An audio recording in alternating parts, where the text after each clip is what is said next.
Hi one and all. పతిగారు పొద్దున్నే 10కి లేచి టీ గురించి అయితే అడిగారు. సరేలే టీ పెడదామని పాల కోసం ఫ్రిడ్జ్‌లో చూస్తే పాలైతే అయిపోయాయి. ఇంకా చేసేదేమీ లేక పరిగెత్తుకెళ్ళి రూ. 10 పాల ప్యాకెట్ అయితే తీసుకొచ్చారనమాట. నా చిన్నప్పుడు నేను మా అమ్మమ్మ టీతో రస్కులు గానీ, నెయ్యిలు గానీ ఉంటే తినేవాళ్ళము. నెయ్యిలంటే ఏంటో కాదు మరమరాలే. మేము నెయ్యిలు అంటాము మా ఊర్లో. వారానికి 2, 3 సార్లు నెయ్యిలావిడైతే మా వీధిలోకి వచ్చేవారు. మేము ఏ గ్లాస్ నిండా అయితే బియ్యం ఇస్తామో అదే గ్లాస్ నిండా నెయ్యిలు కానీ, అటుకులు కానీ ఇచ్చేవారనమాట. ఇలా సాయంత్రం కొనుక్కున్న నెయ్యిల్ని మార్నింగ్ టీలో వేసుకొని తాగేవాళ్ళము. ఇలా అలవాటయిందనమాట.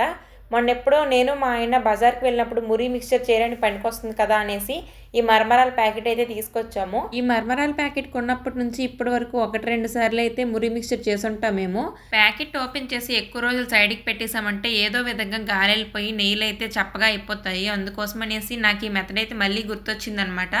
అప్పుడు ఇలా వేసుకొని తినేదాన్ని కదా! ఇప్పుడెందుకు మరి చేయట్లేదు అనిపించింది. ఈ మరమరాలు మురి మిక్చర్‌లోకే కాదు ఇలా చాయ్‌తో కూడా చాలా బావుంటాయి. ఎవరైనా ట్రై చేయకపోతే ఒకసారి ట్రై చేసి చూడండి. మీకెలా అనిపించిందో కామెంట్ చేయండి. చాలామందికి ఇది ముందే తెలిసే ఉంటుంది. ఎవరెవరికి తెలుసో కూడా కామెంట్ చేయండి. Bye bye.